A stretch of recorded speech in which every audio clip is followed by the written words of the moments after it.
All right, so today we're going to be taking data from this study published by Gevers et al. And we're going to be looking at microbiome data in patients with Crohn's disease versus healthy patients. And this is a treatment naive data set, meaning these patients were tested for their taxonomic abundance in their gut microbiome before they were giving any medication. If you go all the way down to the end of the article, you should see some supplementary material.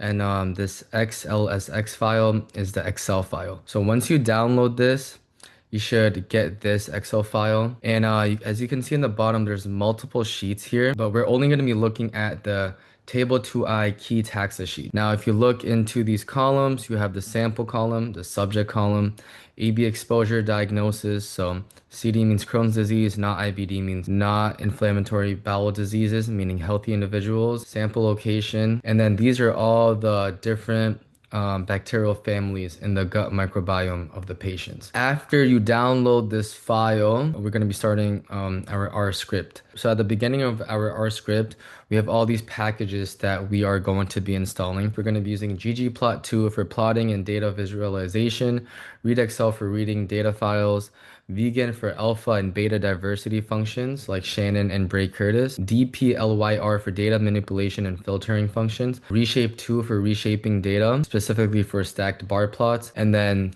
also fileseek. You want to load in all the packages. Every time you run your R script, you want to load in these packages, but this part only needs to be done once. I've already loaded in my packages over here. You want to set your working directory to the file path that also includes your Excel file. My Excel file, I renamed it dataset. So I'm gonna run this.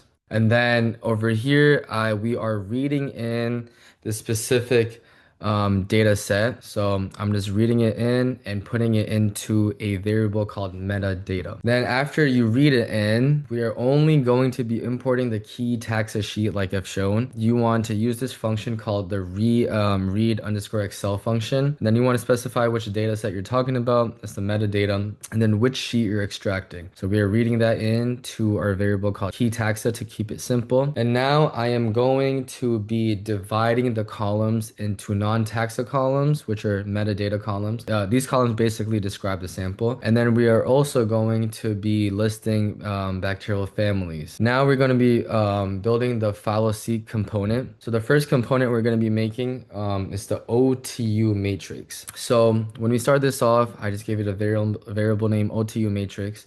We are going to be going into our key taxa, and then we're going to be selecting all the rows. But for the columns, we're only going to be getting the sample column and all the taxa columns. And let me run this real quick. As you can see, our metadata is loaded in, key taxa. So if you look here, this is the same thing as the Excel file. And then taxa columns, these are character vectors. When you do your OTU matrix, we got in the sample column and all the other bacterial family columns. We're going to be converting that into a data frame. You want to convert into a data frame when you are manipulating the columns and rows, but you want to convert it back into a matrix when we make our final fileseek object. And then we are setting the row names for the OTU matrix to the sample IDs, which is done by this line. And then when I run that line, now you can see the row names over here are all the sample names. But now we have a column that's called sample and all the row names. So to get rid of that, we are going to be running this line, which basically says to remove all the sample IDs. And now if you look here, all the sample IDs are gone. At the very end, we're converting this component of the fileseek, the OTU component, back into a matrix. So now we have to make our sample data, which is also another part of the fileseek component. So when I run that, I'm going to be taking same thing as the last one, but only the non-taxa columns. So basically all these columns that I specified in this variable above. So when I run that, see sample data, it's just these columns. And then same thing, I'm going to be changing the row names into sample IDs right there. And then I'm going to be getting rid of the sample column. Boom.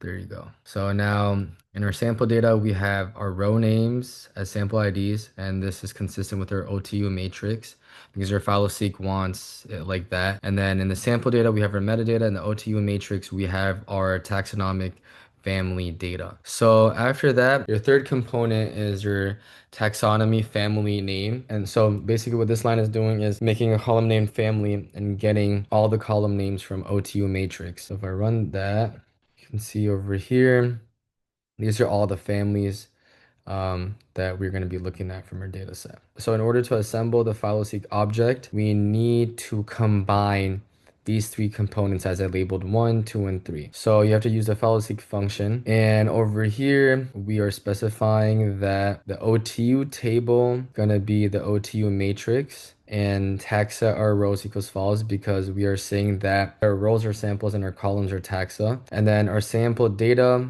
we're gonna put in sample data underscore F, which is this over here. And our tax table is this variable over here, and we're converting this back into a matrix. So your sample data can stay as a data frame, but your OTU table and your tax table have to be matrices. And then over here, we are basically going into our sample data inside of the phyloseq object and looking at the diagnosis column. And we are basically going to be changing this into a factor, which basically stores as categorical variables like CD and not IBD. And this just makes it easier for plotting.